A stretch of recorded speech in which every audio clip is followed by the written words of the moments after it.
उत्तराखंड का प्राचीन नगर माने जाने वाले अल्मोड़ा नगर में बहुत कम मात्रा में सही, लेकिन आज भी ये सदियों पुराने लकड़ी और पत्थरों से बने भवन अडिग खड़े हैं, जो बाहर से आने वाले पर्यटकों और शोधार्थियों को अपनी ओर आकर्षित करते हैं।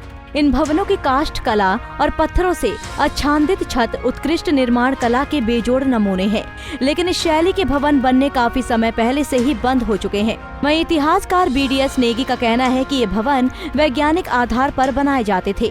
जहां ये भूकंप रोधी हुआ करते थे, वहीं इन घरों के कमरे का तापमान मौसम के अनुकूल हुआ करता था। प्राचीन समय में जो भवन निर्माण की कला है यहाँ की, ये आप में एक विशिष्टता लिए हुए कल्याण है कार्य है, क्योंकि ये जो पत्थर के मकान बनाने की परंपरा रही, उसके पीछे 2-3 ध्येय हैं। पहला तो है कि जो आपको स्थानीय उत्पाद मिल रहा है, पत्थर स्थानीय खानों से मिलता था और लकड़ी स्थानीय जंगलों से मिल जाती थी। और एक तो महत्वपूर्ण है कि सामग्री की उपलब्धता, और दूसरा महत्वपूर्ण है कि इनका जो वैज्ञानिक दृष्टिकोण है वो बड़ा महत्वपूर्ण है, क्योंकि जो पुराने मकान हैं या पुराने आप मंदिर देख रहे हैं यहाँ पर, ये सालों साल पुराने अभी भी यथावत चल रहे हैं। एक तो इनके निर्माण विधि जो है भूकंप रोधी निर्माण विधि से बने हुए हैं, और दूसरा यहाँ की ठंडी क्लाइमेट को देखते हुए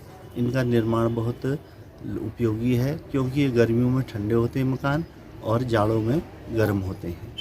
इनमें जो है स्थानीय जो बल्ली है, भराना है, सैतीर है, सब लकड़ी का उपयोग किया गया है। और ऊपर जब छत आच्छादित की जाती है तो उसमें भी लकड़ी और घास फूस का प्रयोग किया जाता है, मिट्टी का प्रयोग किया जाता है। उसके बाद ऊपर से पटाल उसमें लगा दी जाती है, जिससे कि बरखा भी अंदर ना आए और ये ठंडा गर्म रोधी भी बन जाए। वैज्ञानिक दृष्टि से ये मकान बहुत महत्वपूर्ण है। इधर संस्कृति और इतिहास के जानकार डॉक्टर दीवान नगर कोटी बताते हैं कि ऐसे घरों को ग्रामीण क्षेत्रों में भी लोगों ने बनना इसलिए छोड़ दिया, क्योंकि इससे पहले लोगों को लकड़ी और पत्थर यानी निर्माण सामग्री स्थानीय स्तर से आसानी से मिल जाती थी। लेकिन अब जंगलों और पहाड़ों को लेकर सरकार के सख्त नियम के कारण लोगों को निर्माण सामग्री के लिए बाजार पर निर्भर होना पड़ता है, जिस कारण अब लोग सीमेंट कंक्रीट के भवन खड़े कर रहे हैं। वो बताते हैं कि ये भवन सामाजिक एकता के प्रतीक भी थे।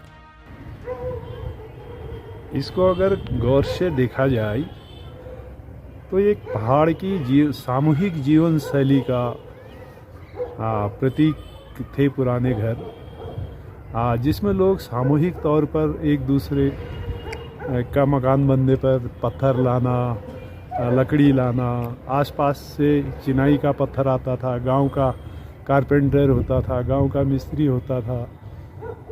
अब क्या हो रहा है कि ना तो गांव की लकड़ी यूज होती है गांव में, शहर में कहीं पर लोकल की लकड़ी यूज नहीं होती, लोकल का पत्थर नहीं है, सारा ईंट, रेता, सीमेंट, लोहा सब कुछ मार्केट बाज़ार पर निर्भर है और बाहर से आता है। एक तरह से पूरा पहाड़ों पर बोझ है और जो पर्यावरण की दृष्टि से भी अच्छा नहीं माना जा सकता है।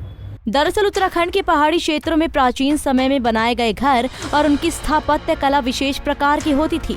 पुराने समय में लकड़ी और पत्थरों से निर्मित इन भवनों को पहाड़ की आर्थिक समृद्धि का प्रतीक तो माना जाता था ही, साथ ही ये भवन स्थापत्य और विज्ञान का शानदार नमूना भी है।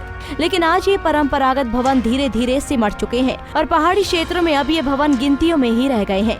अब इन्हीं जगह सीमेंट और कंक्रीट के भवन बन गए हैं। पंजाब केसरी टीवी के लिए अल्मोड़ा से निर्मल उप्रेती की रिपोर्ट।